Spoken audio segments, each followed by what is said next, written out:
Bradley's face when he's looking at that giant glob of tuna fish, I'm just thinking to myself, he's like, mole, we're not supposed to talk about the mole, but that's there winking at me the whole time.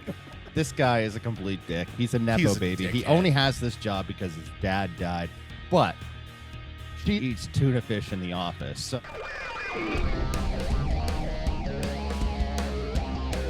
welcome to the Cinema Psycho Show, the madhouse for film freaks and film fans of all types. I'm your host, Brian Cotty, a fellow co-host and filmmaker, John Wollscroft. You know, Brian, I would never survive on a desert island. That's completely natural. Yeah.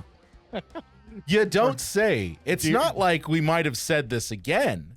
Yeah, it's not like we had to take it from the top or anything. But no, but it's true. I would die instantly. I'd be out there trying to drink the ocean water, wondering why I'm still thirsty.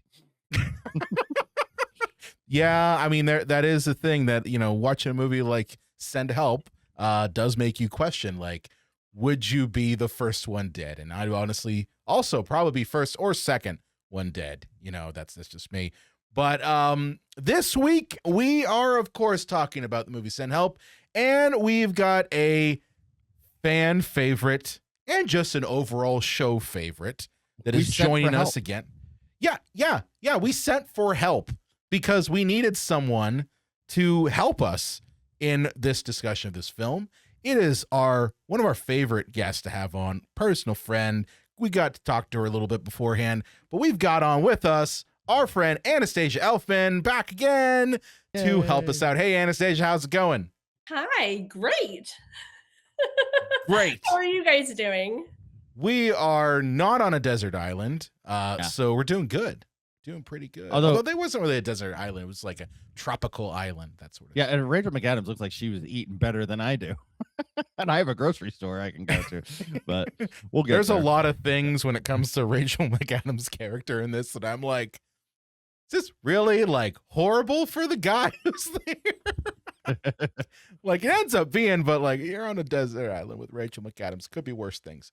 But anyway, yes, we're going to be talking about Send Help. And before we get to our full review, again, I'm doing my little housekeeping thing here, if you've noticed, but I'm doing this because some of you folks don't listen all the way through the podcast. That's okay, because if you want to support us, you want to like the show, do me a favor, go to cinemapsychoshow.com/follow. You can, that's John's lower third, God damn it. No, that's okay. Leave it up there. Leave it up there. So yes, if you want to, you can support us by going to cinemapsychoshow.com/follow. And you could follow us on your favorite podcast platform of choice. And of course, if you're watching us here on YouTube, hey, thank you so much for doing that. Do me a favor, give us a like, give us a thumbs up, give us a subscribe, and tell us, what did you think of Sam Raimi's triumphant return to cinema in Send Help? And with that said, folks, let's talk about Send Help. So well, I think there's How do we dive into this, John? Well, there's two types of Sam Raimi movies, aren't there? They're the ones that you go, oh, that's clearly a Sam Raimi movie, and then that's a Sam Raimi movie, you know, like his movie about baseball or A Simple Plan, and it's just like you know, when I think Sam Raimi, I automatically think Evil Dead, Army of Darkness. You know, hell, even the Spider-Man movies just reek of him. But just this is one of those that. Now, don't get me wrong. There are parts of this movie that are so him, but this is one of those outside of his normal wheelhouse kind of flicks. Really? Anastasia, I'm curious your thoughts. Do you think that this was a Sam Raimi movie? Well, yeah, I mean, I agree. And then also there's a lot of imagery, there's a lot of camera moves with the film that is very like, you know, Raimi vision, you know, like the disjointed, almost like demon kind of camera moves that he does, like with, I mean, I'm getting a little ahead of ourselves, but with the boar, that whole fight scene. But yeah. Yeah, I mean, John, I don't disagree. I'm going to disagree with you. I think this is as Raimi of a Raimi movie as you get. Like when the sea witch, like, or when the woman came up, you know, and I'm like, oh, okay, there he is. There he is. The sea witch. What sea witch? Well, it was, the dead woman. The We'll get there. fiancé. We'll get there. Oh yes. How could I forget? Yes, I'm trying to be fiancé. coy about it because You're trying to be spoiler coy. alert. Oh yeah, no, this is a total fucking spoiler alert thing here. The whole movie is gonna be that. But no, I honestly we talked about this when we saw Doctor Strange, Multiverse of Madness. How we said oh yeah, this is Sam Raimi taking on Marvel, and I think you and I both, John, were like, this is very much like a return to the goofy, but at the same time, scary aspects of Sam Raimi, but in the Marvel universe. And when I was watching Send Help, it felt more to me like, hey, we're going back to, Army of Darkness and also Evil Dead 2. It felt very much like we were going back to that very fun, but off the wall and gross as all fucking hell style of filmmaking that I'm gonna be honest with you, I didn't know that Sam Raimi still had in him. He just didn't, Well, he certainly slowed down in terms of Anastasia and I both had. And it was like, are you fucking serious? Well, I mean, do you want me to go why I say that? Okay, here's the reason why. Yeah, here's the reason why. I would. Okay, here's the reason why. And John, you could back me up on a little bit because I think Anastasia is going to reach through the screen and beat me up. But it sounds like those are fighting words to me. Okay, here's the reason why. Here's the reason why. You talk. Okay, the reason why is because when we have seen filmmakers that were at their peak and then they try to come back, it almost always kind of fails. Think about it. And John, you've mentioned this a couple times. You've mentioned that directing's a young man's game or young woman's game, and sometimes these filmmakers they push your luck. I'm gonna pull out one from the back catalog. Francis Ford Coppola, man. I mean, come on, Mega fucking Lopolis. Okay. Make a guy made the fucking Godfather, for God's sake. And then he turns out that turd. I mean, fair. There also is about a 20-year age difference, I think, between Sam and there Francis. is. There is. But I guess for me, and I'm coming at this as a Sam Raimi fan, by the way. I was pleasantly surprised to see that he is not like that he still has it in him, that he still can go balls to the wall, insane and crazy and gory and make movie watching fun. Yeah. The first project I ever worked point. on. Yeah. The first project I ever worked on with Brian, I remember him saying, "Oh, we're going to do the Raimi shot to the doorknob." Yeah. The Snorri cam. Yeah. So I'm a Raimi fan, like Anastasia, just so you know, I'm a Raimi fan. I'm just saying it to the point of you look at other filmmakers that are in the pantheon of genre greats, and as they get older, sometimes they're not as sharp as you'd love them to be, and they're not delivering the type of stuff that you'd like them to see to deliver. And I don't think with Raimi that's the case. I think he is very much the outlier, and it's a pleasant surprise to me. That's all I'm saying. Yeah, I think that it's a couple different things. I see your point. I feel like also it's like every artist wants to evolve and change. And sometimes us as fans pigeonhole them and want them to kind of make the same film over and over again, which I understand because I'm a huge fan of certain creators and I wish they would go back to their original kind of art. But knowing that artists evolve, I've got to try to make peace with that. And then there's also, I feel like a lot of these directors, when they're first starting out, they have these lower budgets and they have these creative boxes that they have to work out of and make things work. And then you get bigger budgets or CGI or, the ceilings, you could go to the top. And I kind of like my artists kind of stuck a little bit closer to the ground, if that makes sense. Like I like it gritty. I like it dirty. Yeah. The only thing worse than not having enough money and enough time is having too much money and too much time.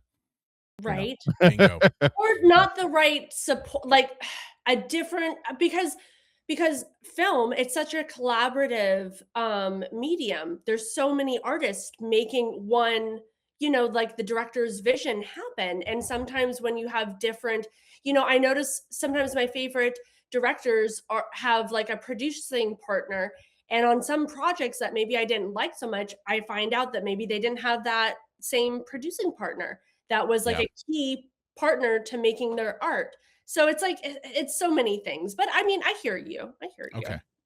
Yeah, I mean, I've always said that having constraints is a good thing Mhm. because I mean, you look at let's point at Raimi.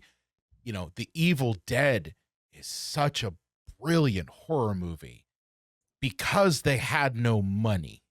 Like I truly believe that had Raimi had a shit ton of money at the start, I don't think it would be as good as it is. But because they didn't, they had to get creative. It's Bruce and Sam and their buddies fucking around in the woods. Pretty I much. don't care. Yeah. I don't give a shit. No, I Like, mean that in the best way yeah, possible. I always tell people, I'm like, if you want to make a movie, if you want to see what real filmmaking is like, watch the behind the scenes at takes of the Evil Dead. Have you guys ever seen them? Yeah. Anastasia, have you seen them? Yeah.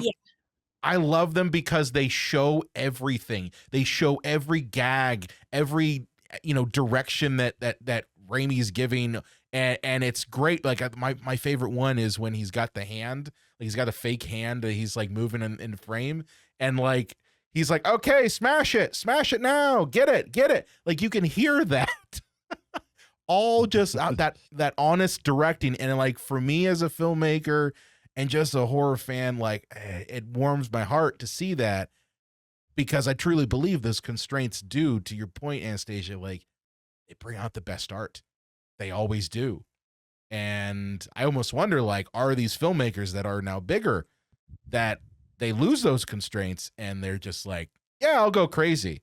Like Francis Ford Coppola. I truly believe because he had his wine money, that he had no fucks to give.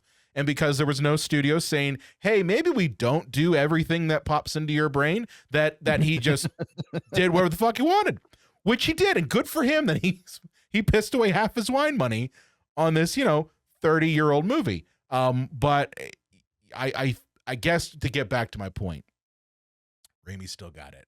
And at least that's what I saw it. He still fucking got it. And let's just talk, like, just to kind of wrap back around to Send Help. Let me give my favorite IMDb like description before we get into the plot of this thing. Okay. So Send Help, again, directed by Sam Raimi, and stars Rachel McAdams and Dylan O'Brien. And the IMDb description is: when an employee and her insufferable boss become stranded on a deserted island, the only survivors of a plane crash must overcome past grievances and work together to make it out alive. Not exactly the description I would have for the movie, but okay. With the first and half of the second act, sure. Yeah. Before things take a left-hand turn, Yeah. So I gotta tell you, I saw the trailer for this movie. Oh man, it must have been sometime late last year. And I immediately was like, this is fucking awesome. Because we've all had a boss that we're just like, I fucking hate him. Right? Yeah. John, you've had one? Oh, yeah. I mean, not like the owner's son like we have here. No, but we've all not had like the owner's son. Some version of, this person is an undeserving prick with a narcissistic trend. Yeah. Anastasia, what about you? You ever have a boss like this?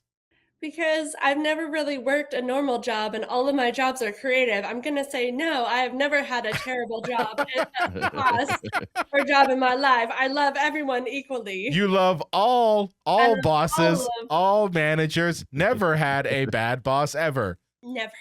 No. Like even like you never worked a job, like a part-time job, like even before you got into. Never had to clean the grill. Never had to clean the grill. Well, okay, so I did a lot of volunteer work growing up. So like I volunteered all the time, just like at soup kitchens, at libraries. I did. Yeah, you're not all gonna find kinds a of bad stuff. boss So, there. Yes. Yeah. I mean, for a little bit, I worked at In-N-Out, but all of Okay. my managers and stuff, they were really cool and wonderful, and I Okay. don't think I even officially quit. I just stopped showing up. So I You might still dodged be you considered dodged the an bad boss employee. bull is what you're saying. Yeah, I don't even remember. I have a bad boss story. I'll get into this.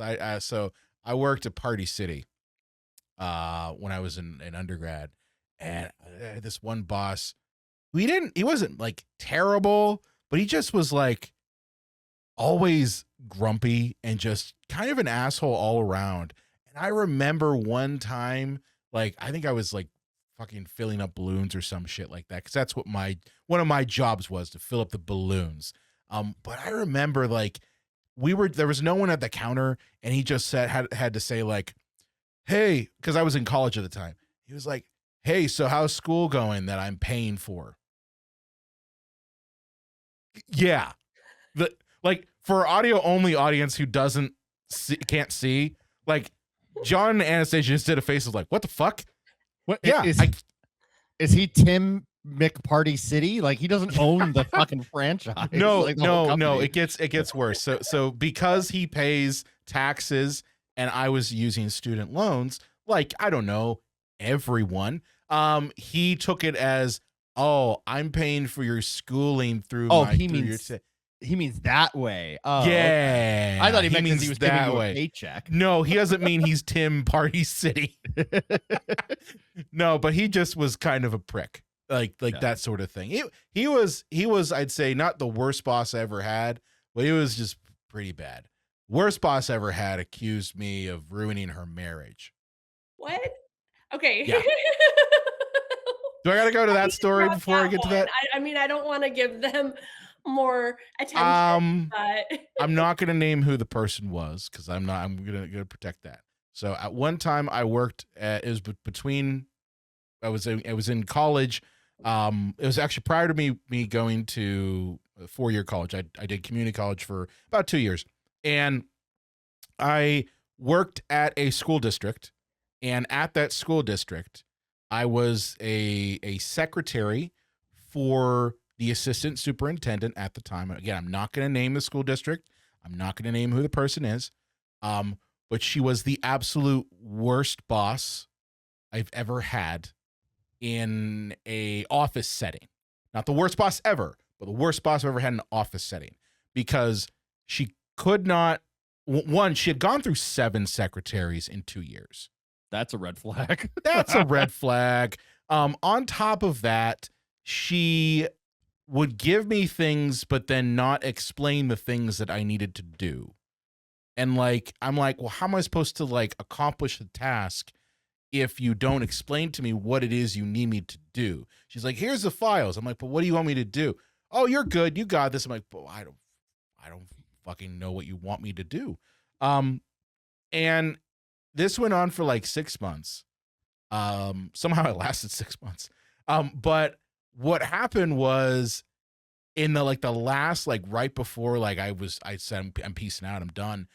She called me up and was like chewing me out, saying like, well, I might be divorced because I've been helping you. I'm like, what?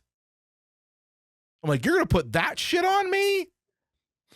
So I said, I'm done. I said, here's my 2 weeks. I'm done. And here's the thing. The 2 weeks were the best fucking 2 weeks the entire time I was there. And that's what kills me the most about it. So yeah, long story short, I sympathize a lot with Liddle in this, because I've been there, and I have a feeling. Did you have some egg salad on your face when you were talking to her? Is that why she? No, it wasn't egg salad. It was tuna fish. Oh, it was tuna fish. It was tuna fish, man. Yeah. No, I did not. She was fucking horrible. Horrible boss. Oh no, I'm sorry. It's fine. I got out of there, and now I get to talk about it. See, it's just you knew too much, I think. No, I think it was just I honestly I think she's just crazy. I think she was fucking crazy. Like I think that if anything, she needed like serious medication, and then needed to talk to a therapist on a daily basis, in my opinion. But because she didn't do either of those two things, she was crazy, and she drove 7 secretaries out of her office. I wonder That's how a many she's good up to now. record. Yeah, that's gotta be right. And the best part was like, and I kick myself to this day that I did not like at you know how you have a, well, John, you know this, Anastasia, you never had a cool, corporate crap job. But usually you have to do like these exit interview things. And I remember I was like, I'm not gonna trash her. I'm not gonna say anything, because I'm like, well, they'll know eventually after 7 secretaries. So I didn't like completely torture in the exit interview. I should have. Maybe that's probably the reason why I'm talking about it on a podcast. But anyway, that enough about my shitty jobs in the past.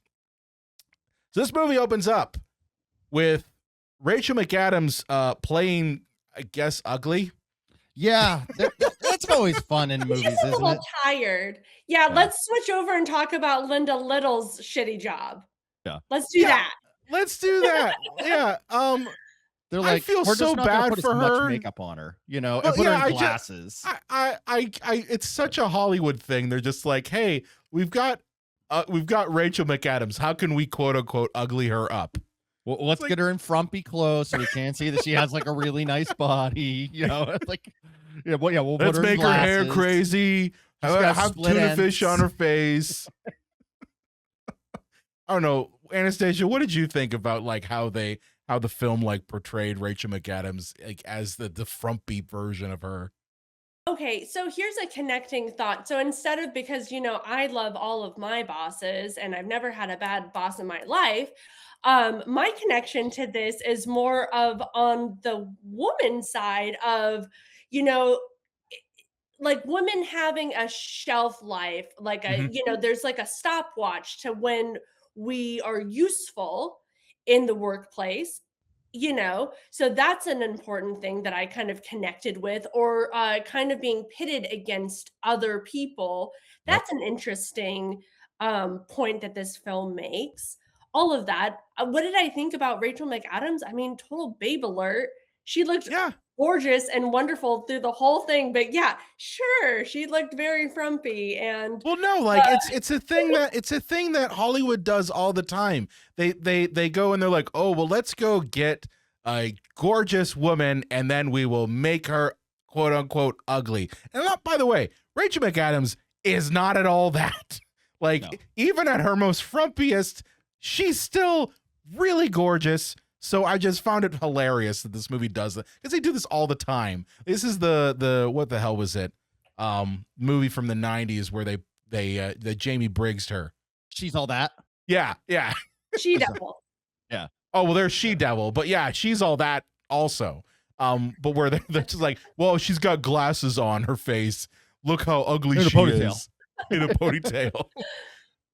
But yes, I agree with you 100%. This movie does speak to a lot of sexism in the workplace, and honestly, the I call it the bro nature of certain companies, and basically pushing all of the responsibilities of that job onto one person, and then mocking them. Like that's the thing that I'm like, I can see this happening in real life, and I can see these sort of things happening. And that's something that Raimi does really well, is that he takes real things and amplifies them in interesting ways. At least I've always felt that. Well, I do love that when she's not being belittled in the workplace, we go to her house where we just get tracking shots of her being very much into exploring and hiking and survival. It's a little Survivor, over the top, John. Sam.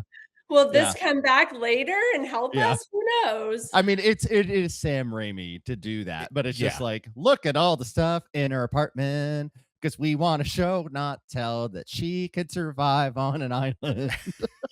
Well, on top of that, her favorite show is Survivor.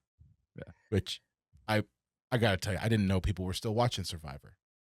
Well, they're apparently on the 50th one now, and I'm like, that's what I'm saying. Like, I did not know that people were still watching it. But I guess they are. Go figure. It's a staple. It's like The Simpsons. It's never going to go away. Yeah. But Linda's whole issue is that she works for this company. She's a corporate strategist. And as you mentioned, she kind of gets shit on by everyone in the workplace. But she keeps doing it because she thinks that she's gonna get a VP job because I guess the CEO of the company died and his shit stain of a son takes over. Which, of course, and I'm almost want to be like, Linda, did you not see the movie Horrible Bosses? Because that is exactly what happens. But she is thinking to herself, she's going to get that job. She flirted with, I guess, the guy at a Christmas party. That line had to be dropped. So ultimately, when she ends up meeting Bradley, she meets him in the kind of most awkward way possible. Do we want to talk a little about the tuna fish scene? Yeah, Yes. she goes right up to him and just has fish right on her face and shot very Raimi-esque with like very much the close-up shot where you're seeing it dangle there. Good on the props department. We're like, okay, we're just gonna put a little bit of proxy here and get this fake tuna on your face, Rachel. So yeah. Anastasia, what'd you think of the tuna fish meeting scene? Okay, have you guys seen Emperor's New Groove? I have. Yeah, quite a while back. Yeah. Okay, so when Emperor Cusco has like a meeting with Yzma, and she has a little bit of green in her tooth. Do you guys remember that whole scene in Send Help reminded me of such a callback to that scene? Almost like it felt like shot for shot. Yes. Takeaway. And I was wondering if maybe the writer was inspired or a fan of Emperor's New Groove. Probably. Or, I mean, I got hints of that. The other one that I got, which I'm surprised none of you guys mentioned this. Do you remember Austin Powers and Goldmember? More. like Bradley's face when he's looking at that giant glob of tuna fish. I'm just thinking to myself, he's like, mole, we're not supposed to talk about the mole, but that's there winking at me the whole time. And that was the first thing in my head was the mole scene. That's so funny. In fairness, like this guy is a complete dick. He's a nepo baby. He only has this job because his dad died. But she's that bitch that eats tuna fish in the office. So I can kind of understand maybe not wanting to give her a promote. No, I'm just fucking. But yeah, he ends up, instead of promoting her, just gets one of his old like frat drinking buddies who has no right or to be in this position whatsoever. Well, it's not even that. It's the frat drinking buddy that like used Linda's reports at the very beginning of the movie. So we're already going like, of course it's that fucking guy.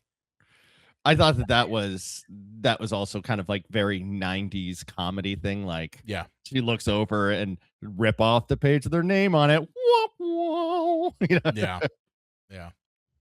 But surprisingly enough, Linda decides that she's had enough, and she does something that up until this point in the movie her character never has done, which is she marches into his office and basically like throws the gauntlet down and says, "What the fuck is your deal?" And Bradley, being a dick, and I hate this type of boss. Like, this is the worst type, who like strokes your ego enough to get you to do the thing that he wants. Like, it's manipulative shit. So he like throws out this gauntlet to Linda and says, "Okay, fine. We obviously need your help on whatever fucking thing we're going to Bangkok for. So come along with us and prove to us why you need the job, and maybe we'll give it to you." Like that's the worst kind of boss. Because at least if you had a boss who'd like, "Hey, you're fired," or "I don't like your tuna fish," that's something. But this guy is like a manipulative asshole. You know what I mean? Yeah. Yeah, exactly. Okay, I am dying. Can we go back a little bit? Are we Absolutely. not going to talk about the obvious cameo of who Bradley's dad is? Because I am bursting at the seams. Do you guys Who's Bradley's know? dad? I don't know. I didn't catch this. Who's Are Bradley's you dad? kidding? It's Bruce Campbell. What? Really? Are you kidding me? Oh. It was in the trailer. And then also in the film, okay, so but two things. So in the trailer, they showed a scene of Bradley grabbing, like kind of cleaning off his dad's desk and throwing all of his stuff away because he's an awesome person. And in the trash, you see a photo of like his mom and dad. And I'm not sure who plays the mom or if anybody, I don't know, but the dad is definitely Bruce Campbell. So, but we lose that, at least in the theatrical cut that I saw during the screener. But in the film, they had a portrait of Bruce Campbell behind Bradley, like the whole office scenes, most of the office scenes. Yeah. Oh man, that went way completely. That went over my head. I Are mean, you kidding? I That's like didn't see that it. is like that and trying to find the classic, which I found. Those two things are my number one and number two things going into any Raimi. It's not a Raimi movie unless it has true. the king, Bruce Campbell, Hail to the king. who let's give some praise to right now. He's dealing with a lot. Yeah. And Yes, he absolutely. is the king. He will always be the king. And, I'm not a religious person, but our thoughts definitely are with him and his family as he's dealing with a horrible diagnosis of cancer. Seriously. Like I've never had a chance to meet him. John, have you ever met him? No, unfortunately. Oh, Anastasia, have you met him? Okay, I have not. Okay, listen here, little tiny tangent. Sorry. You can tell us if you have. It's we cool. didn't talk about it in the beginning, so I have a new little side quest at. Oh, we're gonna get to your side quest, but yes, please go ahead and. So I'm a journalist now at Dread Central, and so I had the honor of picking my recent. I have had like a recent article and a recent vertical for Dread Central, and so I had the honor of choosing my top 10 mummy films. And so, of course, I had to pick like very obscure things to be fun. And so, not to ruin anything for anybody, but my number one is Bubba Hotep, which is Don Coscarelli's cult classic with Bruce Campbell playing an aging Elvis Presley. Fighting for his life and soul in an old people's home from a crazy mummy that's trying to kill everybody. Yeah. If you haven't seen Bubba Hotep, go take it for a spin. It is so iconic and wonderful. That's one I've wanted to see a sequel to for a long time. Oh yes, I was almost gonna pass out. I thought you said that you didn't see it yet. No, I have it over here in my collection. Good. Back behind me. Man, I knew I liked you. Yeah. So anyways, so with that, I was connected to Bruce Campbell because I wanted to get a quote. And so this was before that stuff went public. And so I got a really wonderful quote from him about working on the film and the character and everything. So you can read about that in my article. It's a wrap, the top 10, my favorite mummy movies on Dread. And then also on, their social media, I do like a vertical, like kind of talking about the different films.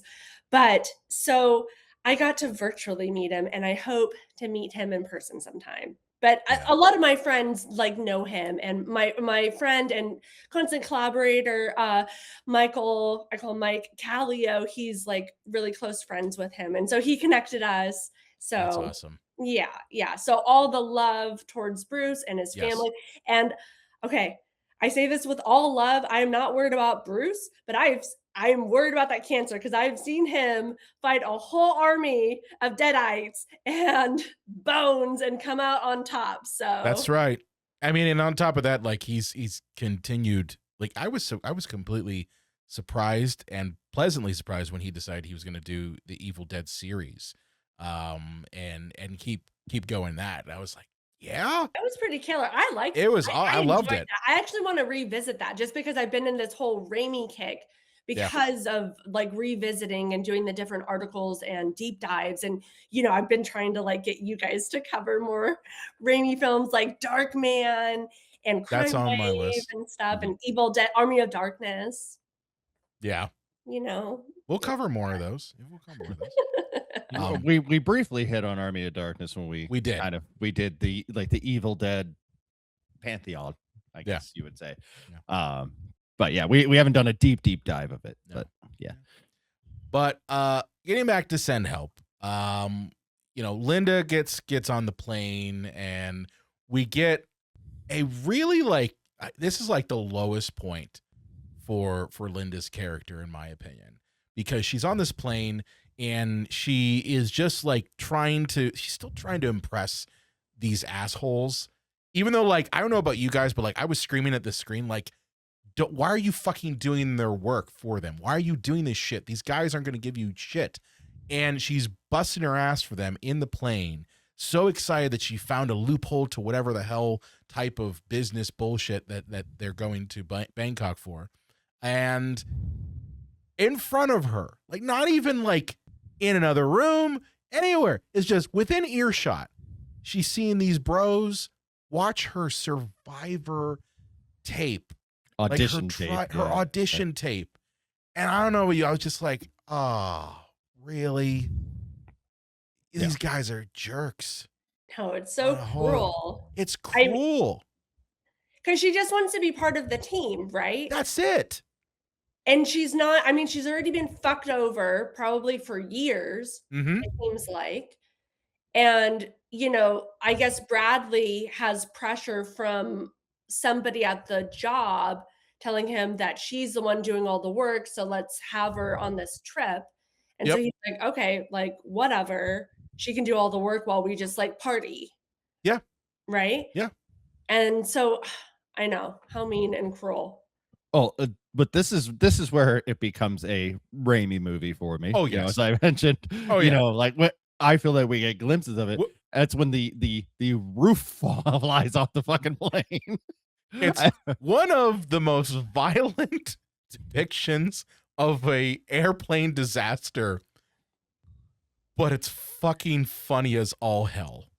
It's so comedic. This whole film is so darkly comedic. I was loudly laughing. I was laughing too. Yeah. It was so surprising. I was like, yeah, get him. Well, like the one guy gets sucked out through the window. Another guy is like just holding on to Linda's leg the whole time, trying to climb up, and he chokes her. And then she's fucking stabs him with a fork.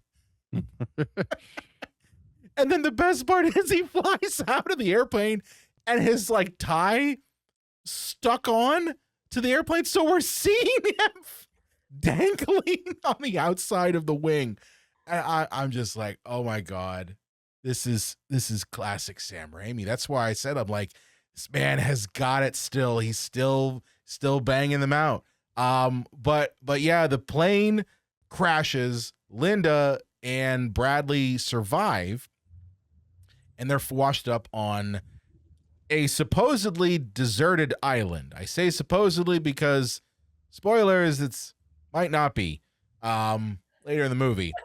And did you guys both see was it Triangle of Sadness? I did not, but I kept hearing that this was compared to that over and over again.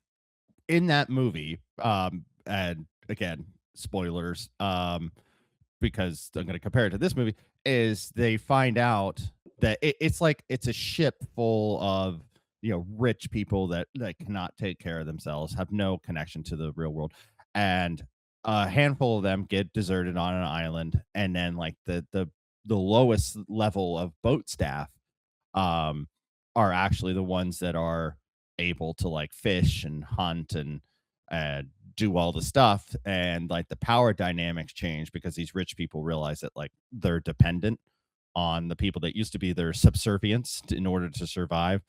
And later in the movie, you know, the new power structure finds out that there's like this 5-star like resort like just a couple miles away from where they have camp, and so they keep that a secret because they don't want this power dynamic to change. And I'm like thinking, as soon as they crash on this island, I'm like, is there going to be a resort on this island? And then lo and behold, it's not a resort, it's a house, you know. But like, and she also does not want the power dynamic to change, which we'll get there. But I'm like, okay, this is eerily similar to Triangle of Sadness. Okay, so I haven't seen Triangle of Sadness. So me going in, did you assume, because that caught me so off guard. I did not assume at all. I was that is kidding me. That was my reaction too. I was like, are you fucking kidding me? The whole time. I thought we're gonna get ourselves an M. Night Shyamalan twist, like, and I wasn't But wrong. it was earned. That's the difference. Is Well- unlike M Night, it's it was an earned twist. Well, That we would have been like vortex into medieval times. Mm-hmm. I'll we'll get back to their dynamic on the island in a second.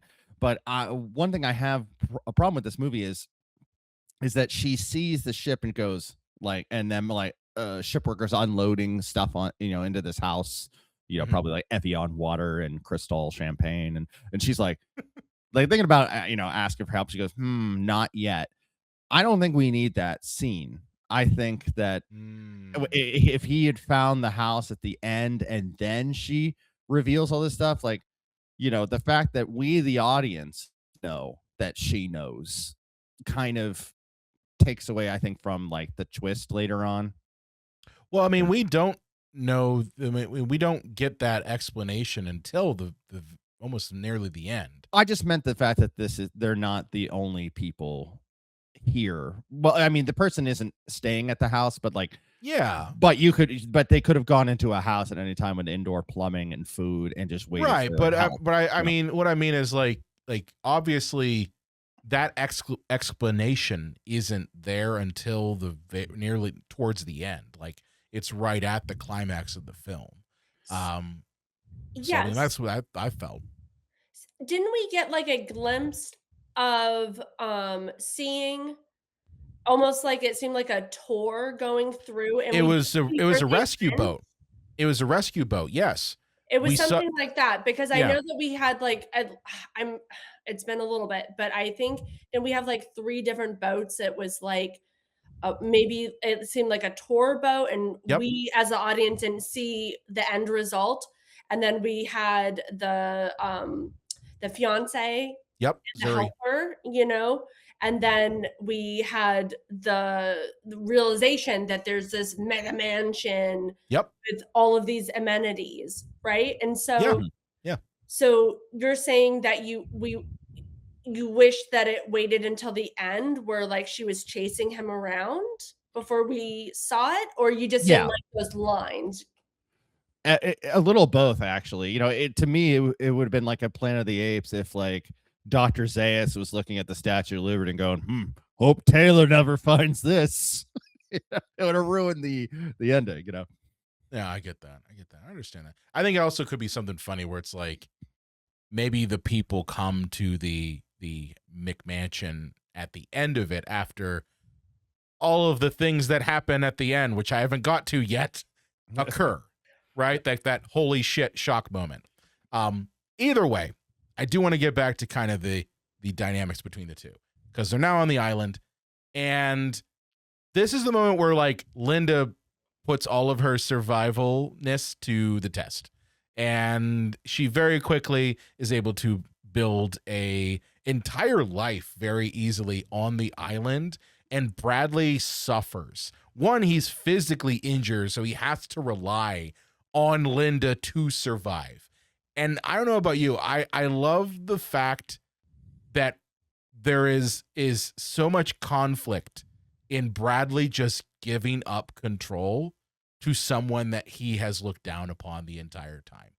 Well, giving up control in any way, shape, or form, because like I'm sure he grew up a little rich snot, so Yeah. The idea of having to like be grateful to anybody or count on them, but not, I'm sure he's had chefs and nannies and stuff, but they were the help, right? Like he doesn't have to be grateful for them. They're lucky to have a job, that kind of energy. So for him to be like, I would be dead if it wasn't for this person. But one, as you point out, Brian, especially one that I have zero respect for, I find disgusting. That has to eat him alive.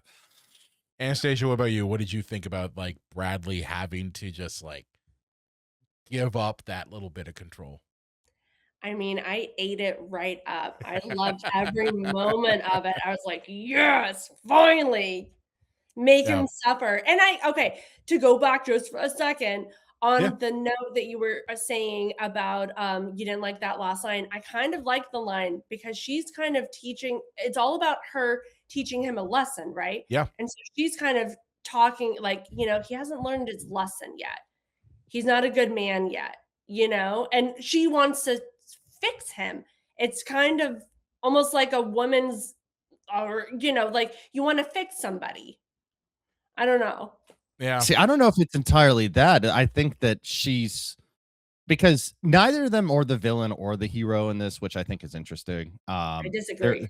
They're both Oh, I shades disagree. of gray. Well, I strongly they disagree. humanize him as time goes on, Nope. and we find out. No. They to a degree, but and she, like, I mean, if you really break down what she's doing there, it's kind of borderline sociopathic. But so I don't think that there's a hero or a villain. I think there's shades of gray. And so I think that she says not yet, because I think she's enjoying the power dynamic switch too much. I think it's more of a selfish thing of her enjoying her newfound power more than it is about solving the situation. Not making him a better person, but being like, yeah, you're useless without me. And I like that change. Well, I mean, sure. But also I would say what I saw was that she has a crush on him, right? And so she's kind of, there's like this underlining, like you were saying, shades of gray. There's this underlining romance that both, it's a very sophisticated, interesting cat and mouse like game that they're playing with both surviving, control, who has the upper hand, and then also this like little bit of like playing with her heart, which we see him use time and time again, and she, falls for it, doesn't fall for it, whatever. But I don't know.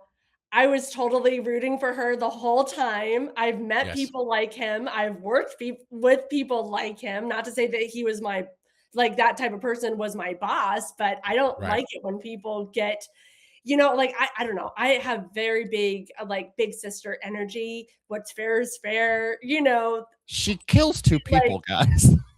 Well, Yeah, but I mean, I Anastasia, I'm in your corner on this one. So like, I think she went into this very much being like, you're not in fucking control anymore. I am. And I think over the course of their relationship, she did start to develop feelings for this person, which I'm like, okay. Like that was the one thing I'm just like, this guy's a piece of shit. Like, well, he's a fucking piece of shit. I think she's attracted to him, like his face and body, not his soul, I don't think that. I think Anastasia, you hit on a point. I think part of her was thinking, I'm going to fix this person. I'm going to make him the type of partner that I want. And that because we are in this isolated island where he has to rely on me, that we can have a life together. We can have a relationship together. And it's only when that is betrayed in one of the best scenes in the movie, in my opinion. And I'd say this is the turn where this movie goes from a, hey, Robinson Crusoe, we're stuck on a fucking island type thing, to a true horror movie, is this scene where she gets poisoned. Right? So in this scene, they're having dinner. You think everything's great. She calls him sweetie. And it is revealed that he poisoned her with berries that he found on the island that she had pointed out. Don't eat those. Yeah. And because he's an idiot, he didn't do it right. So she just passed out. And he tried to escape off the island. But what she does next, I don't think he was trying to kill her. No, he was trying to kill her. I think he just wanted to incapacitate her, so he wanted her dead. Boat into the water. He wanted her dead. Like Anastasia, what do you think? Was he trying? Yeah, Anastasia, what do you think? I think he was trying to kill her. Yeah. I think now with that context. Yeah. Are you still rooting for Bradley? I'm not rooting for Bradley. Oh, I need that to be I clear. think you're Team Bradley. I think I don't think there's teams in script-wise, this no. one, but sure. I think in a script sense that they tried to like say like, you know, my dad was overbearing and I Bradley. did, you know, this or that. I could tell that they were narratively trying to humanize him so he wasn't just one dimensional as you know as he was at the very beginning of the movie. I mean, he was almost they did. cartoonishly Yeah. a prick, you know. So Yeah. No, I John, no, we're not trying to gang up on you. I get you know what you're what? saying. You know what? Bros like me and Brad, like we kind of deal with like bitches like you guys. You know, you betas, okay? I'm totally teasing. You know that, right? Yeah. I'm sorry. I'm an actor. No, Am I no, going no. too hard on you guys? No, All you're right. great. You're At great. all. You're great. You're great. So you know, obviously the poisoning doesn't work. And Linda basically gets the best revenge I've ever seen, and I'm surprised she didn't go full blown castration. In that she paralyzes Brad. She wants that dick. Yeah. She paralyzes. Let's be honest here, Anastasia. She still has a crush on him, even though he tried to kill her. Okay. She still does. It's an unhealthy relationship. And what leads me more is that she even goes through like how she had an unhealthy relationship previously. So it sheds a lot of light on this, that she's still attracted to this guy, even though he is a piece of shit. Yeah, let me be clear. I don't think she is perfect. She's No. flawed. I'm just saying, if I know we're not picking teams, but if We're not picking teams, but I'm gonna be Team Linda. Oh, I mean, I'm going to be Team Linda too. But what she ends up doing is she ends up paralyzing Bradley with a specific type of squid that paralyzes him, and she does one of the most like sinister turns. Oh, it's totally a hard candy thing. Yeah. But she does a sinister turn, and you can see that she's got flashes of this throughout the movie, but it isn't until this scene where we really see that there is a serious darkness that Linda has, and she unleashes it in full force because she says like she's going to castrate him, and you know, says like, you're not going to feel anything, but I am going to cut your balls off. And, you know, it makes you more compliant. It makes you more docile. And, you know, that's what we need on the island. And she basically fucks with him because she kills a rat instead and just shows it to his face. Yeah, because like there's blood all over the place, you know, so he thinks that's his nutsack. Yeah.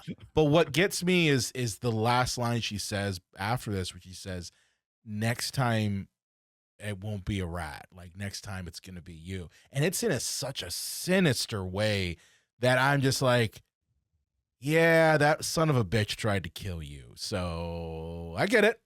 100% get it. He's tried to like, at every point that she has tried to give him an inch, he's taken a mile. And this is her like saying, I'm fucking done. So it's definitely sinister. One thing I didn't mention though, and I'm surprised I didn't, was one of the goriest scenes in this whole film was Linda hunting a wild boar. Yeah, I'm team. Want to talk a little about that? Boar. Your team wild boar. That boar is just minding its own damn business. You know, well, one thing that I don't know if movies sometimes do this on purpose or if it is just bad effects. Like, Linda goes hunting because you know, fish is one thing, but you know, you need some like more protein rich diet. So she goes hunting for wild boar, which is a very dangerous animal. And she's created her own spear. She's ready to go hunting. And it is, classic Sam Raimi this fight scene between her and the boar. And it's violent as all hell. But to get to my point, like, I thought the CGI on this boar was terrible, but I wondered honestly if that was purposeful because you're violently murdering an animal. Maybe you don't want the animal to look too realistic. That's an interesting point there. I didn't think about that. So I don't know if it's just bad effects or if they purposely made a choice. Yeah. Anastasia, what about you? What do you think? Oh, well, the wild boar stuff, I love the scene. I've been watching a lot of behind the scenes stuff, and so they had like a practical animatronic puppet doing it. But yeah, I didn't understand. I didn't get to ask, but I didn't understand why they put like a CGI mask over it. Like Yeah. I thought like that was a little unnecessary because like, I'm a huge practical effects, head. And I love that. I love that about Raimi's work. Um, but yeah, so in the scene, the puppet, it has its regular face, and then I noticed that in the film, it's totally CGI, and I guess maybe they didn't get enough movement or enough of a performance out of it. I don't know. But yeah, that kind of took me out. It kind of reminded me though of like fighting a dead eye, right? Like Yeah. so I don't know if I'm team wild boar in this case. I am a Well, vegetarian, so I don't eat yeah. any animals. So I feel like I have a little bit of goodwill on my side. I mean, we have to always remember that Sam Raimi was the one who was making Army of Darkness and said, "Hey, I want the background deadites that have the fake mask on that you can clearly see the mesh in the eyes. Put them up front." Like, we have to always remember that. So I did think that the CGI on the wild boar was kind of ridiculous, and maybe, John, it is the point where we didn't want to make it too realistic because it might just be too kind of offensive. I never even thought about that. Well, I wonder if the rigging, like I wonder if the puppet, the animatronic puppet, I wonder if they had issues with it or something, and maybe That's it true. wasn't like maybe the facial, because like right now we have such a wonderful marriage of both like practical effects, just in Mhm. technology, and visual effects artists, and that's kind of my favorite type of effects right now in modern day, is where we can use them together and have a wonderful marriage. And so, I wonder if they like had some technical issues, but I don't know. I didn't ask those questions. I was supposed to have 6 minutes. So I got to do the junket, and I Yep. got to interview, and I got to meet Sam Raimi, and he stood up Wow. and he shook my hand, and it was so wonderful. And he's the best person ever. And you're And like, I haven't washed that hand since the movie. I'm yeah, joking. yeah. No, You should be like, yeah, you work with my brother-in-law. In law. Yeah. oh yeah, I know. We have to talk about the score too. The What score is, score. I That whole mean, plane crash, the hunt, them like surviving death, all of it. I mean, we can get into that later, but it's such a unique score, I feel like, for Danny. But yeah, let's get into that later. About the practical effects, you know, it's so glorious. cool. It's so killer, Yeah. right? Yeah. I mean, the wild boar one was CGI, but like everything else, like it was so fucking bloody. Like she's screaming her head off and covered in blood and viscera. I'm just like, And I the literally was like, eye. holy shit. I was like, holy shit. I'm like, I haven't seen a movie like that in a while. That's been like, I think the last one was Bring Her Back, where I screamed at the screen and said, holy shit. Because of how visceral it was. Was he still when the boar scene happened? Was he still like messed up from the plane? Or he wasn't Yes. walking around yet? Yeah. No, he wasn't. Yeah. She was still So the she one comes doing it. back covered in Just blood, and he can't. He's like, Covered. yeah, he can't get up. And he's like, "What the fuck?" There was Well, he drops the fucking boar's head right in Yeah. front of Yeah, his I was gonna say legs. there's that iconic scene of a moment where and it just splatters all over him, and he's like, it's kind of like Welcome to the Jungle. You ever gone hunting? I think I like it. Yeah. Yeah. Yeah, it was incredibly gory, but it wasn't the only one. Like, I forgot to mention this, but during the poisoning scene, she vomits so much on him. Like it is comical how much vomit. It almost reminded me of that scene from Team America World Police where he's vomiting in the street, in the alley. in the alley. But it was so much vomit hitting Bradley. And I don't know about you, Anastasia. I was like, fucking yes.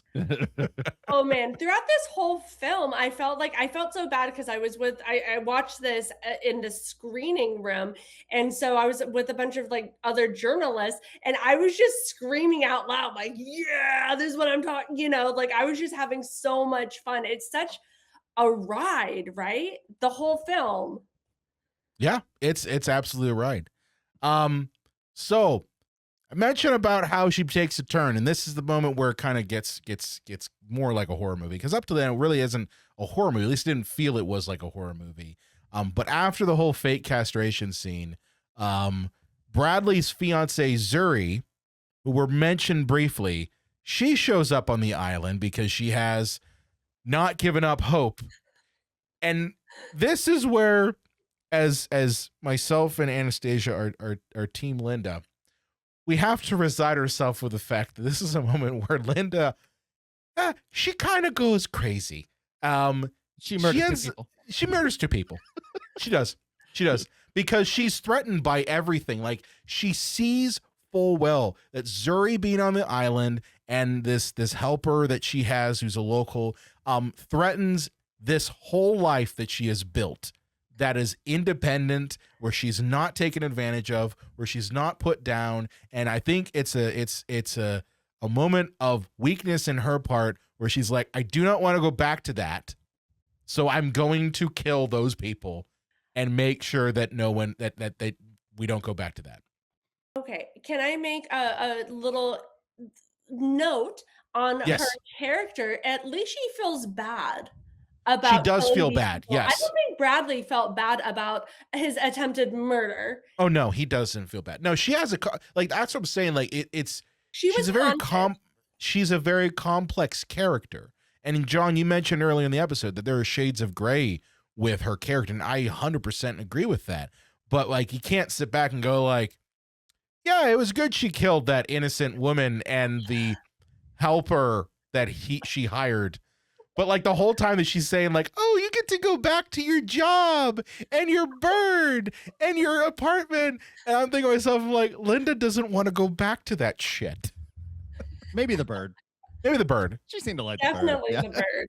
Maybe I the was bird. so worried about the bird the whole time. I mean, let's be honest here. That bird would be dead. I don't know. You think I think the bird would be dead. I don't know. By the time Linda gets back home, that bird would be fucking dead. She's probably got somebody to like water her plants and stuff, and so they're probably going in and feed the bird. But then they were probably like, "Hey, wasn't Linda supposed to be back by now?" You know. Well, did you hear about that airplane crash? So yeah, Zuri, she kills Zuri and the helper, and Bradley finds out Because well, here's the thing about in the her most murdering weird him. ass way. It wasn't even a matter of that, it was out of nowhere that Yeah. they fell on the rock. Like, the movie purposely set it up that they knew how dangerous that area was, so Yes. she lured them into their deaths. It wasn't that she just slipped and the one guy was like, help me, and then she panicked and went, wait, this is gonna take all my power away. No, she actively lured them. Oh yeah, to no, death. I know This that. is like the Home Alone 2 problem. Like, Home Alone, they're coming into Kevin's house. Home Alone 2, he lures them into a death trap. You know, But we still root for Kevin. For Kevin, like, yeah. no matter what. Even though he is a homicidal maniac, we still root for him. But yeah, so that's where it's just like, oh, okay, yeah, they're both bad people, you know. I disagree. I think this is a moment of weakness for Linda. She felt That's a threatened. hell of a moment of weakness. Felt threatened. It was 2 And- moments of weakness, okay? Listen, let's just blame it on the fucking poison, okay? That's Yeah, what we're gonna you do. guys are Poison so made her crazy. Freaking perfect. Yeah, It's poison not made her like you've fucking never crazy. been in a situation where you had to murder 2 people to teach Hey. some hot guy a lesson. Teach some hot To guy start a a new lesson. life on an island. You guys have never been there? Okay. No. I mean, You John think you're better clearly, than me. John clearly has never been in the situation where he's had to murder 2 people Well, I've to had to kill preserve his one life. Stone, I guess. This is a fun episode. I love this episode. But yes, Linda murders 2 people, and Bradley eventually finds out because he finds a hand sticking out of the fucking beach. And it's like perfectly made. Yes. With the fucking ring on it. Camera. Oh, it's like Yeah, there you go. Let me go to a solo shot for a video audience. Do it again, Anastasia. Yeah. Yes, it was I know. like And that. just for everybody to know, I am plugging that I'm a hand model. I've done some hand modeling work, so there you go. Here if is you my need a audition. hand that's sticking out of a beach, go to Anastasia. She I will would be love- the hand sticking out of the beach. Look at those nails too. Nicely done. Yeah, those are Yes. nice nails. right?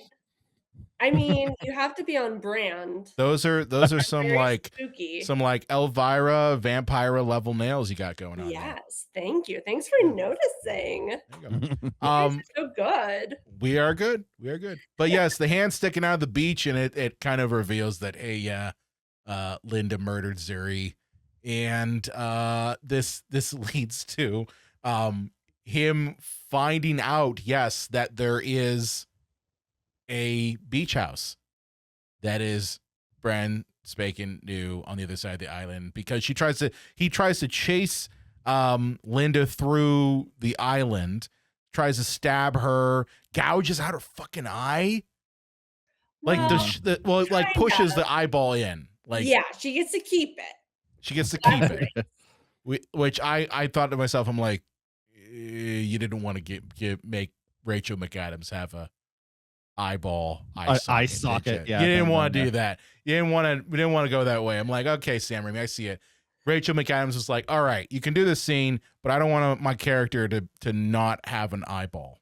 Well, and see, we jumped ahead of it. I just want to mention from when I talked about the beginning of the movie where, or beginning of this podcast, where it's like Sam Raimi's like, I want a sea witch. Like, what are you talking about, Sam? I want a witch. Why? Because there's a witch in every one of my movies. It's like, all right, well, here, guys, do that. Write a dream sequence where the fiance is now a sea witch and is haunting her in her dream so that Sam can get his goddamn witch. He doesn't always have a sea witch, just most of the time. Yeah. Yeah, I mean, there was that kind of witch. There was a witch creature in Multiverse of Madness. Yeah, Scarlet Witch. She kind of was a sea witch type creature. So I get it. He likes what he likes. Okay, whatever. But I mean, it's on brand for Sam Raimi. I don't give a shit if he has a sea witch in there.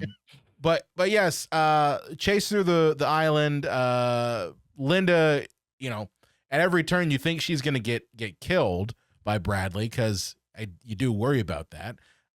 Especially from the fact that she did say, like, previous relationship she dealt with an abusive husband. So you're like, oh God, what's going to happen here? But she manages to get him to the beach house. And yes, it's revealed that she knew about the beach house the whole time. That's where the knife that she had came from. Though. Huh? But we already knew that she We knew didn't know that. No, we didn't. But they showed people unloading shit into the house. That was, John, I'm telling you, that was not brought up until this moment in the movie. Is it kind of like a flashback? I see. I haven't seen it in a little bit. The only thing we saw, I don't remember. The only thing we saw was her see the boat, and she's not thinking that it's a boat going to, a fancy pants beach house. She thinks it's a rescue boat. She thinks it's a boat for that. Now, to your point, Anastasia, you mentioned like, oh, it looks like a tourist boat. And yeah, it's, ultimately we realize like, oh yeah, that's not a rescue boat. That is a boat that is basically going to this beach house. But it's never explicitly said, John, up until this point, that she saw all that stuff. Well, that's sort of like, okay. Yeah. Well, did you guys also wasn't it kind of obvious when he's like, hey, where'd you get that super cool knife? And she's like, I just floated up on shore. I'm like, no, it didn't. I don't know. I mean, I didn't put two and two together. I figured, I'm like, okay, maybe it was I was part of that airplane. I don't know. It was a fancy pants fucking airplane. I mean, also there's like some kind of there's a bit of movie logic. You know what I mean? Yeah. Where I just kind of allow certain things to happen. Sure. But yeah, I mean, if I would have, that wasn't the most important focus for me when we were getting that information. I was kind of just like waiting for the next thing. So if I were to revisit it, I'm kind of curious how much that would have stuck out to me. So when I revisit it, I'm going to write that down and see like, oh, was that important or not to me? Yeah. Yeah. But yeah, I mean, I can see both ways. Ways. I just kind of like just automatically gave it a pass. Same here. And also, you know what? Like, okay, so people watch Survivor. I've never watched Survivor. I don't care. But I watch Naked and Afraid. And they did all kinds of crap on island shores. So I was already kind of like, okay, this is kind of, I mean, it's a little bit, but maybe. I never saw Naked and Afraid. Is that a good one? It's a good one. I mean, I like Okay. the OG. I like the original, like the old in the beginning. They're Yeah. still going on, but they're not as, I don't know. It's not as good. Another Not as good. topic. That's good. But while I was kind of prepping for this episode, this talk with you guys, I found out that one of the stars from Naked and Afraid contestants um, was she worked with them to do like survival training and stuff. And I don't Kai Fano or something, I believe her name is. And so she like helped them prep and was on set and stuff. And she's also she's a stunt woman and she's a survivalist and she's been in so many Naked and Afraids. And actually the new season of Naked and Afraid just premiered. So like Rick and I, my husband Richard, we've been watching all of them. And the last one I think that we watched had her in it. So that's kind of funny because I didn't know that until like a couple hours ago when I was like just like trying to cram in information. That's awesome because you figure like they did go through so many different survival techniques that Linda had to know about, and ultimately that she had to teach Bradley. And it's cool that they actually like didn't just bullshit it. They got someone who actually knew. Yeah, and I think it's interesting. I wonder why they chose Survivor over using like Naked and Afraid as My like, guess is because of its cultural zeitgeist. Like even though I guess people don't really know about Naked and yeah, Afraid, even though it's but been around for a long time. I think like maybe yeah, years. I don't know. well, I think it's also a thing like her the whole trailer, hung on her audition tape of her saying, "I want to be a survivor." So I think it like plays into a lot of She's just her naked character. I mean, Yeah. amazing. Yeah. Okay, so as a person who is like qualified to talk about Naked and Afraid because I've seen all of the episodes, You I have, love, yeah. I love that series. It's so goofy, but I love it, and it's like very predictable, but I love it still. But they don't do the audition stuff naked, so they are Oh, clothed. okay.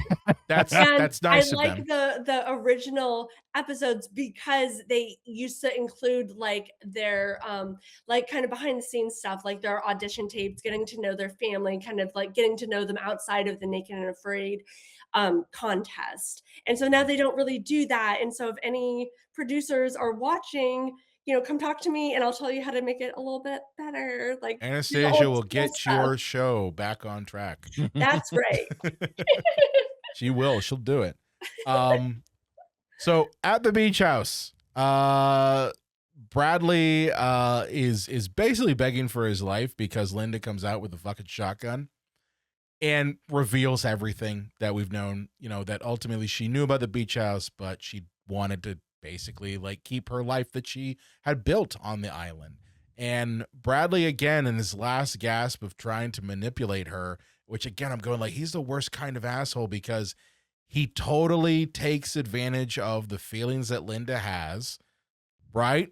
And like says like, oh, well, let's just stay on the fucking island, man. Let's just you and me. We won't go anywhere. We'll stay on the island. And sure enough, he does it so that he can grab the shotgun, tries to pull the trigger, and nothing comes out because Linda knew he was going to do this stuff. The whole fucking another survival technique. Yeah. The whole yeah. And the whole thing ends with Linda taking a fucking golf club to his face. And I forget the line that she says that, but it's because that she kept getting called an accountant over and over again throughout the movie. And she says at the last minute, she's like, I actually am planning and strategy, and smacks him. And we get one of the best fucking match cuts I've seen in a movie in a long time. Right? Like, to her on the wouldn't golf you course. agree? Yeah. Well, yeah, like it is a seamless match cut where we're cutting from smacking Bradley's face in to immediately on a golf course.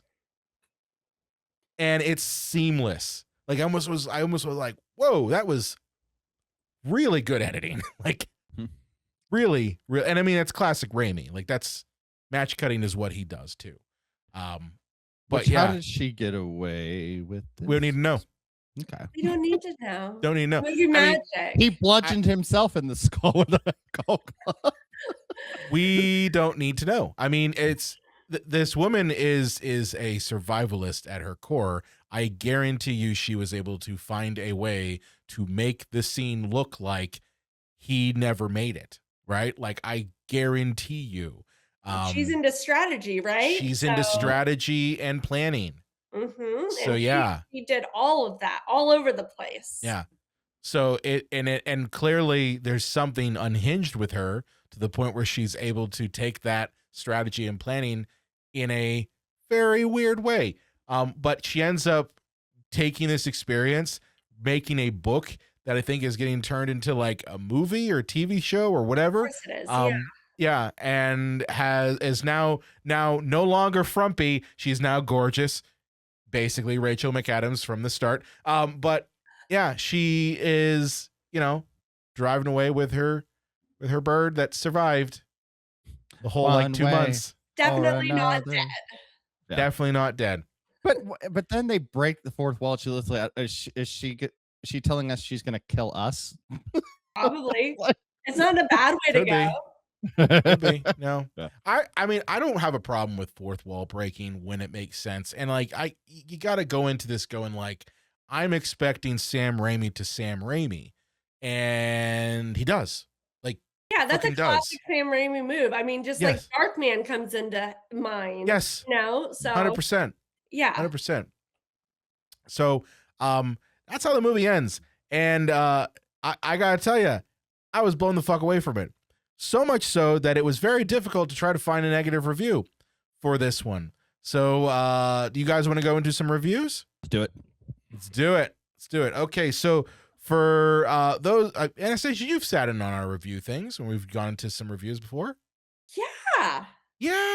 I was gonna say, you know what? I'm gonna say that it's been a little bit since I've been here. No fault of my own, I would say. So fill me in on this, just in case you've never watched this show before. Okay. If you've never watched the show before, we do a section called our reviews, where I pull 4 reviews from Letterboxd and we read them and react to them. So review number 1 is, oh wow, look at me. I'm stuck on an island with the smartest, most beautiful woman on earth who's also taking care of me. Like, shut up. Oh my God, men are so ungrateful. Yes. Yeah. Did I write that? No. I don't know. I don't think you did. But it resonates. It resonates. Yes. Men, not you guys, and not talking about my silly boy, but men are ungrateful. Well, you know what? Here's how ungrateful it is, because they obviously, because there's no reason to, but they didn't mention this.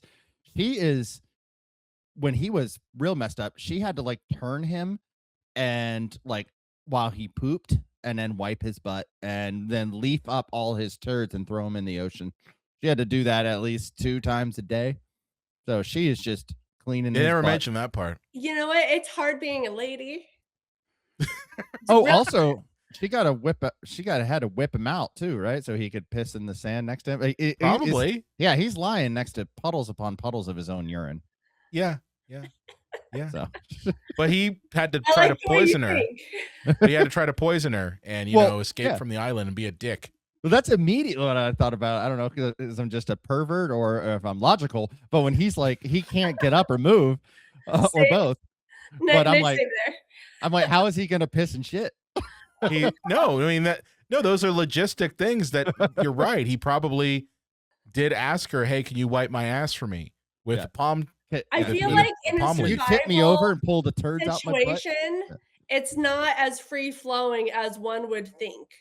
Like they're not eating, they're stressed, high stress. I don't know if you guys have ever been in a high stress situation or just like traveling anxiety, but it's not a party town, so I don't know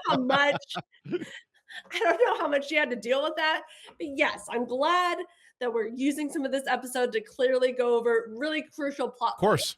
Brown down part of town. All right, let's go to review number 2. Only Sam Raimi could create the most horrifying plane crash scene in history and still get a laugh from the audience. It's good to see the return of the king. They're Fucking absolutely right. right.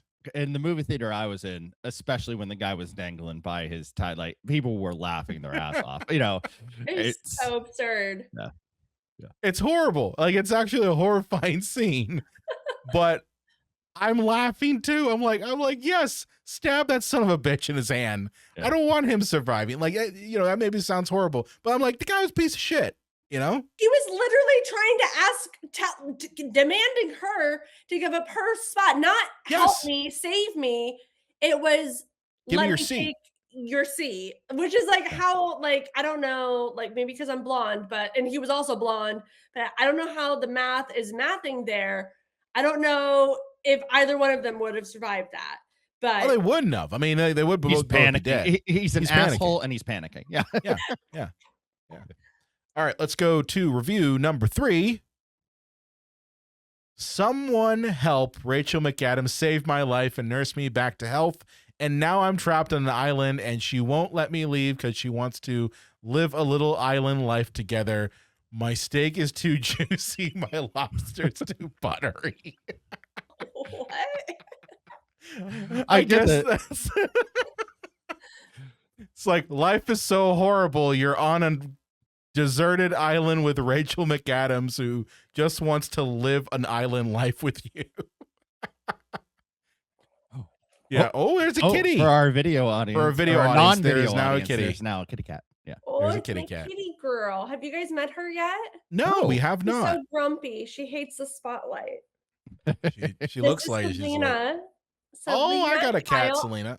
Elfman, and I stole her from Hollywood Forever Cemetery. Don't let Hollywood Forever Cemetery know that. No, they're trying. People abandon. Let's see.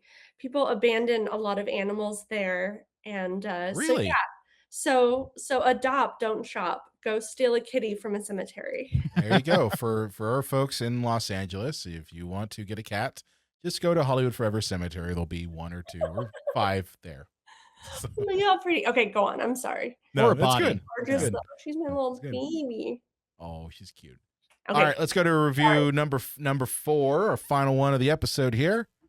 This one actually was a negative one. So, abhorrent attempt to create a misery triangle of sadness comedy mashup, terrible effects, forced jump scares and fourth wall breaks, inconsistent storytelling, and overly emphasized metaphors. Oh, look, 2 giant rocks that make the perfect X. Don't go over there.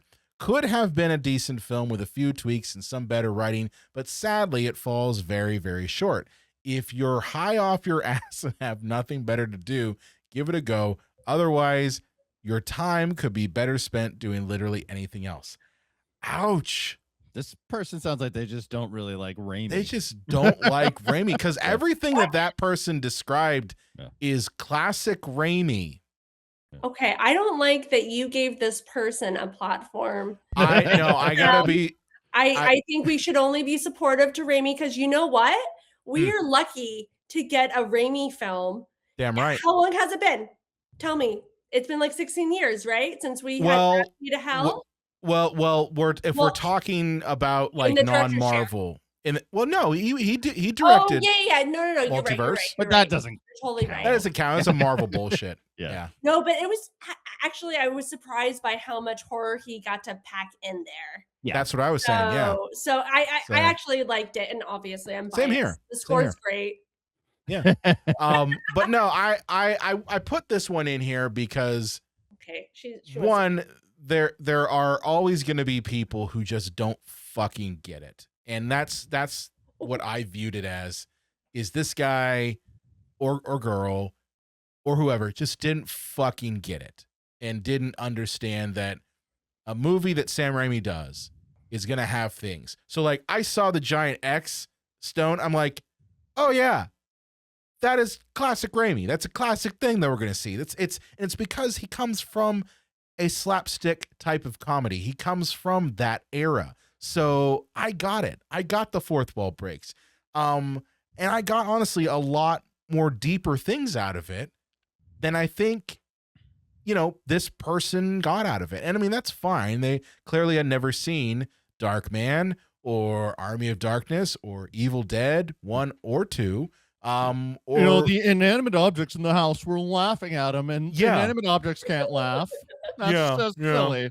Yeah, how can the blood go from green to orange to red? That doesn't make any sense. Yeah, I don't know. I just put it in there just because there were honestly, like Anastasia, there were more positive than negative, and I gotta give one.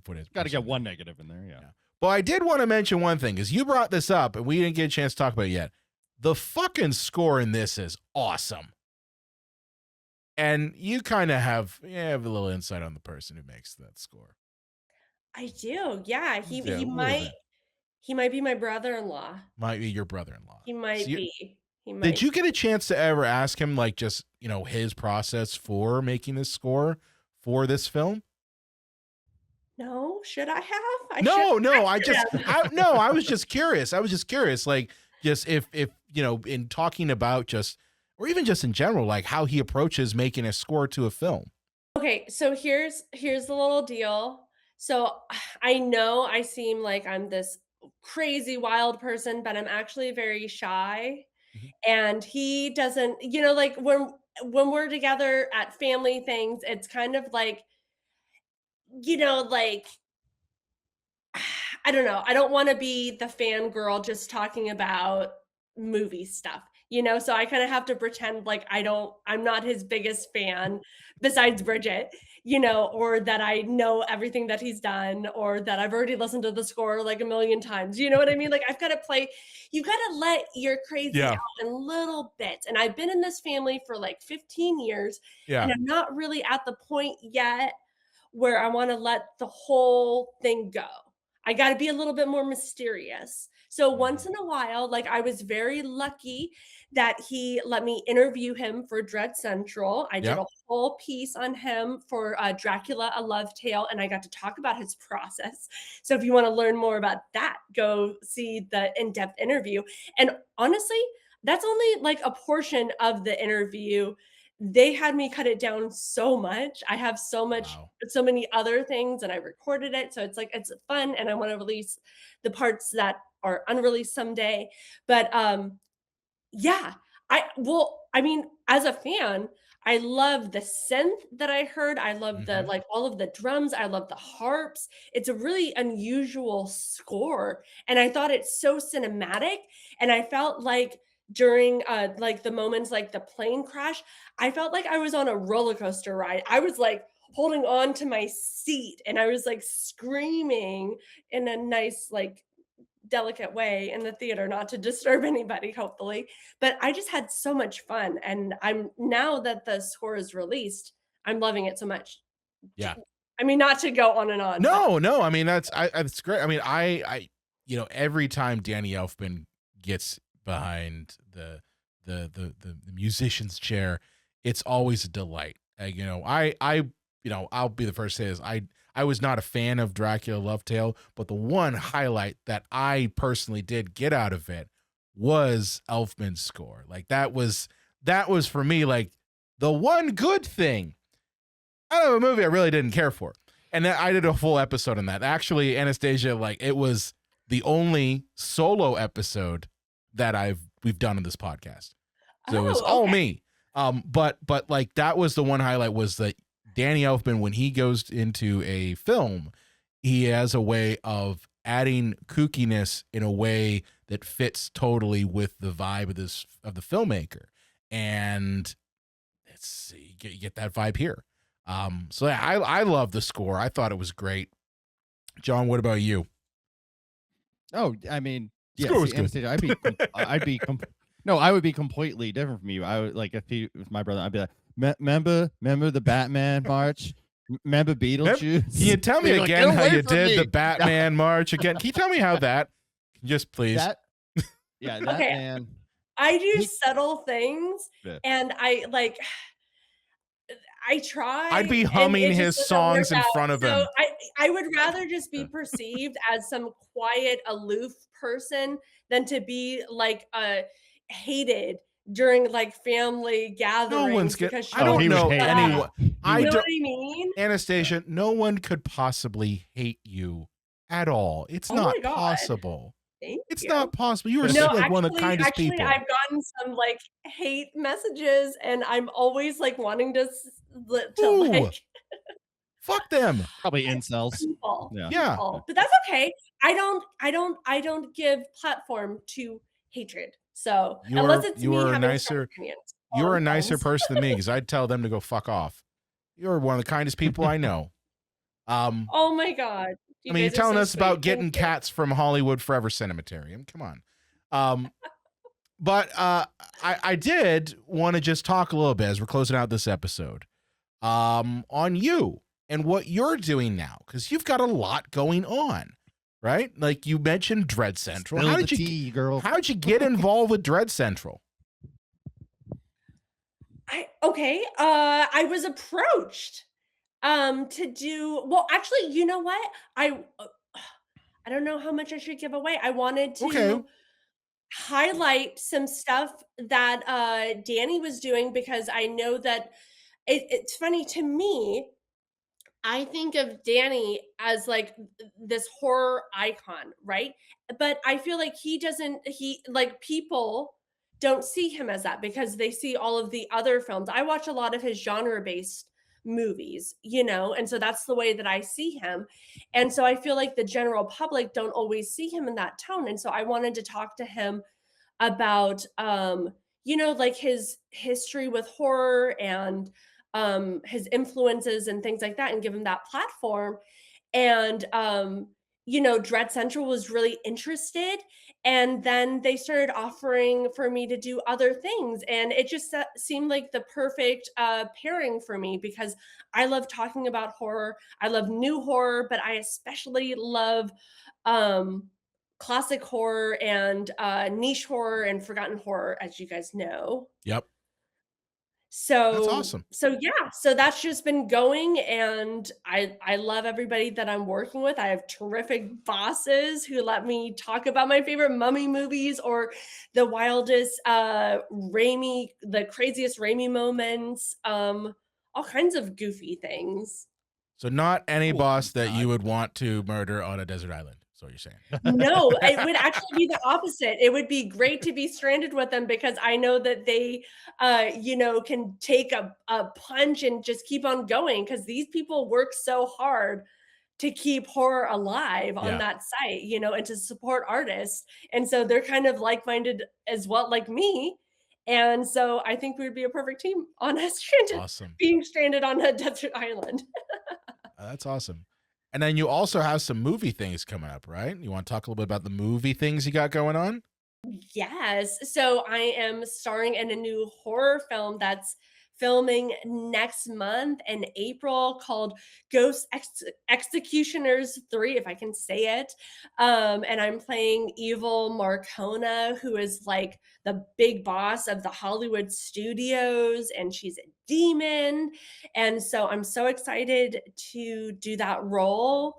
And then we're working on some other Bloody Bridget related stuff. We're doing something called Scream Queens, where we're looking for it's kind of like an anthology film, and we're looking for really killer female driven short films to put together in an anthology. And so our friend and producer Brian Usna's attached, and my husband Richard Elfman is going to be directing things, and Bloody Bridget, my character from our horror comedy, is going to kind of bookend, and I'm trying to convince Rick and Brian to let me do like silly little commercials in between too.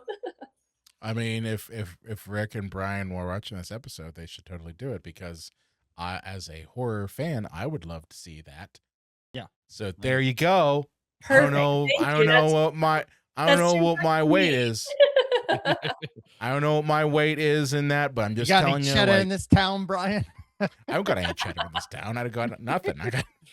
But no, I love One, I love the fact that you're taking that Bloody Bridget character and really like extending it out into something like an anthology film. I love anthology films. They're one of my favorite subgenres of horror, are the anthology film, because, I think we talked about this before we got rolling, but, independent filmmakers need a platform, and the anthology film always kind of opens that up because you can fit a bunch of movies in one long one. It gets people like shown.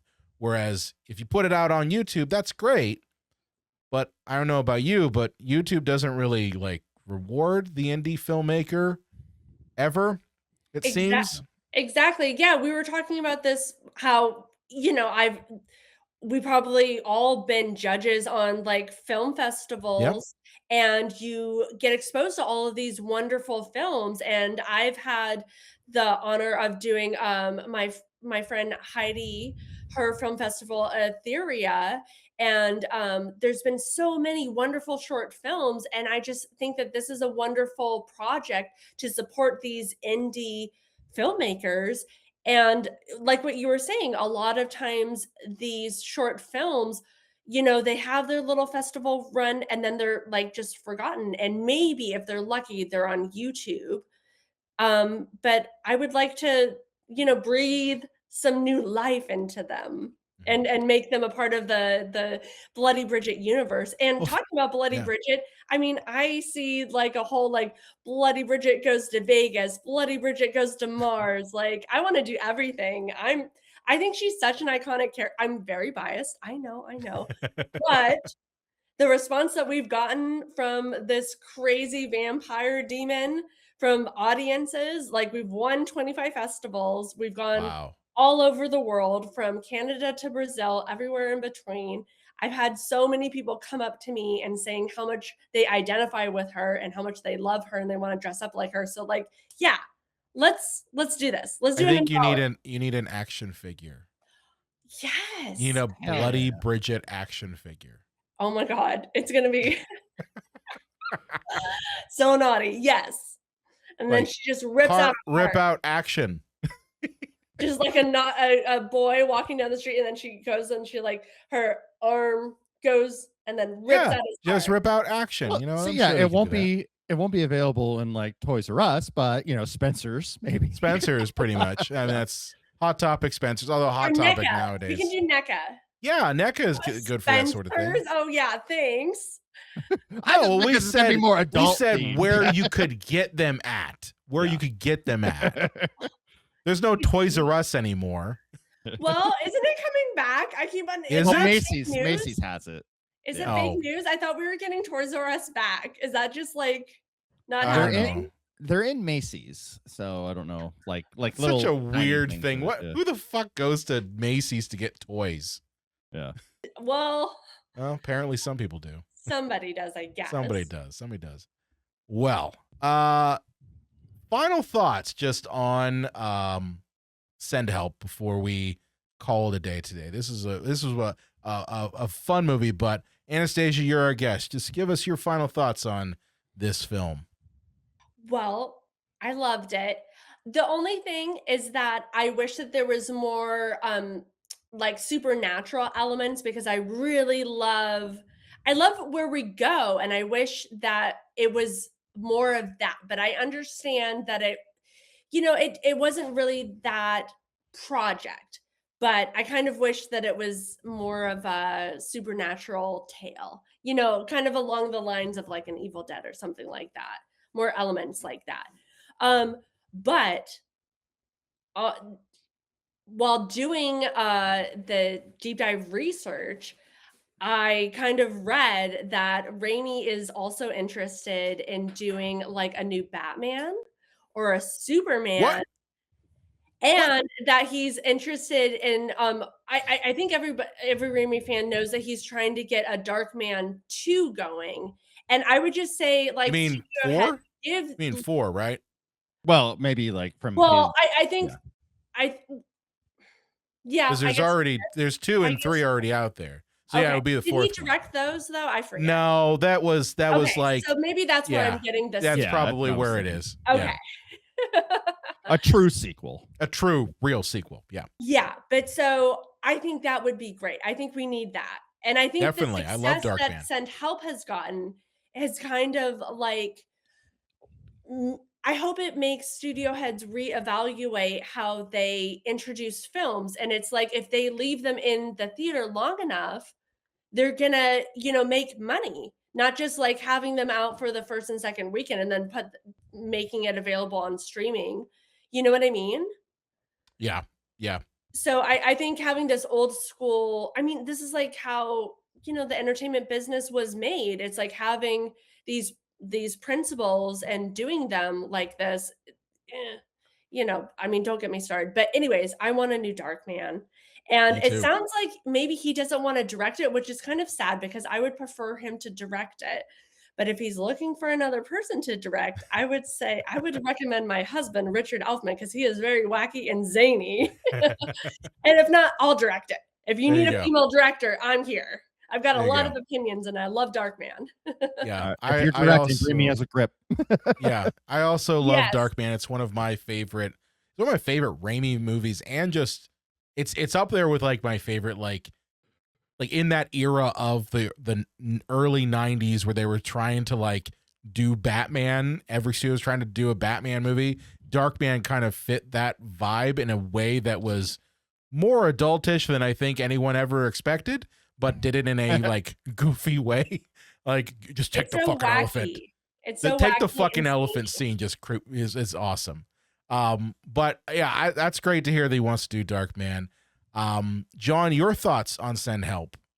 Even before I knew from seeing the trailers that this was a Sam Raimi movie, I was just excited to see something that was like, oh, look, this looks like an original idea. Mhm. It's not based off of like, the #1 bestseller or a graphic novel or a remake. It's like, oh, it's just they actually greenlit an original idea. But then when I found out it was directed by Sam Raimi, I'm like, okay, well then I definitely have to go. I was probably going to see it anyways, but then when I found that out, so yeah, with a few exceptions, I like just about anything that Sam Raimi puts out. With a few, but those aren't.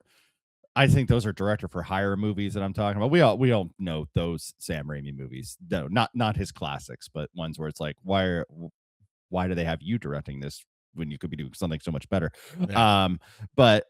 Yeah. So I was in it for that. And I thoroughly enjoyed myself. I had a few issues with the film as we discussed in the episode. So don't need to Why rehash your Team that, but- Bradley? Yeah, Team Bradley, bro. Brah. Come on, brah.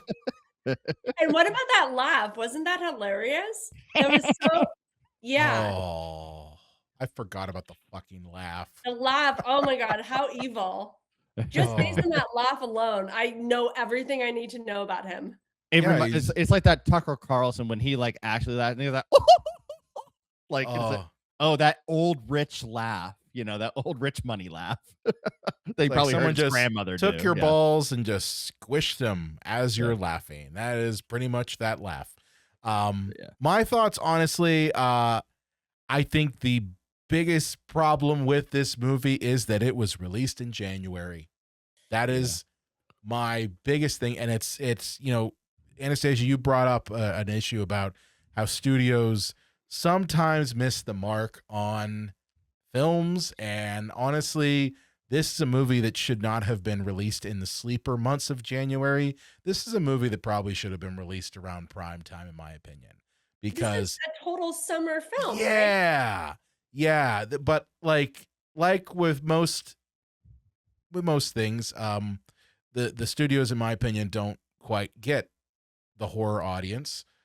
They don't quite get Sam Raimi, and they don't see the value in it. And I think like it makes no sense to me why they would put this movie out around January when, just watching it, I was blown the fuck away by it. Like I like Drag Me to Hell, but I like this one more. Like, don't get me wrong. Everyone points to Drag Me to Hell as like, oh, that one is batshit Looney Tunes. That's totally Sam Raimi. I'm like, yeah, I agree. I like it. But this one for me, and maybe it's because everyone has had, except for Anastasia, a moment where you've had a boss who you're just like, I fucking hate them. So I think it's a very relatable movie. I think that is what is at the core of this film. Is it's a very relatable situation that is done in a very batshit Looney Tunes way. And Raimi has a way of doing that. Raimi has a way of like making it his own. And it was great to see all of the gags that I've seen in all of his work show up again. And I'll wrap it back up with, he absolutely still has it. I hope to fucking God he still continues to make movies. And I do not want him to have someone else direct Darkman 2. Because I think that he's got way more still left in him. I think he is not going to be someone who's going to retire. I hope that he keeps going because the man still got it, in my opinion. I don't know. I kind of want to see Darkman 2 directed by Anastasia Elfman. I mean, there's that too.